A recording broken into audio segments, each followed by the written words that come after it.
ای نام تو بهترین سرآغاز، به نام تو کی کنم سخن باز. سلام علیکم و رحمت الله و برکات. دوستان عزیز، روز سعید جمعه رو برای یکایک شما مبارک باد میگم. پروردگار همیشه سربلند و خانه آباد باشین. امیدوارم ما رو ببخشید اگر در رفت ویدیو یگان کمدی از جانب ما گذشت، به خاطر اون که یکم ویدیو است که ما در صفحه اینستاگرام و یوتیوب خودمان میگذاریم.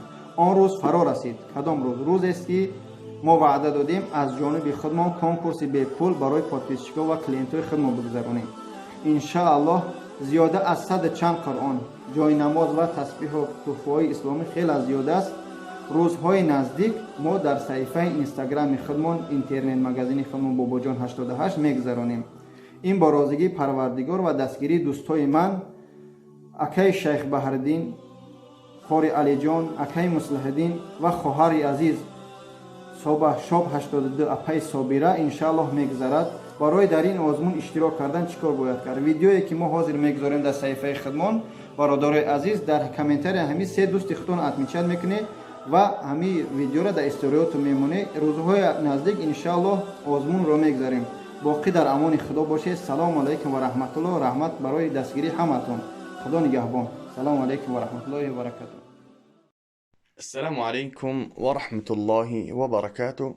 برادران عزیز، یک برادر ما و شما خواست که یک از صدقه های جاریه را یعنی جاری کنه که یک از بهترین تحفه برای ما و شما قرآن می باشه و این برادر خواست که یعنی زیاده از 100 قرآن تحفه کنه برای شخصانی که میدروین در داخل کانال او آبونه می شوند. در بالای همین ویدیو یعنی سلکه‌ای که میبینین بابا جان 88 در همون کانال آبونه شین. انشاءالله که برای هر یک شما تحفه میکنه قرآن، بهترین قرآن ها با تجوید و طرز خواندنشون آسان است. مصحف التجوید مثال نوشته شده است، مصحف التجوید یعنی قرآنی با تجوید. مثلا حافظوا على الصلوات والصلاة الوسطى وقوموا لله قانتين، یعنی آزاد آرام انشاءالله که خوانده می شود. چند نوع قرآن را و این دیگه نوشته شده کدام حرف چگونه خوانده می شود. خب انشاءالله برای هر یکی شما موفقیت بدرین ابونه شین که برای هر یک شما انشاءالله امیدوار هستیم که قرآن ضروره. پیغمبر خدا صلی الله علیه و سلم میگه در هر یک خانه ای که یعنی سوره بقره خوانده شود در اونجا برکت است. و ما ارسلنا من قبلك الا رجالا نوحی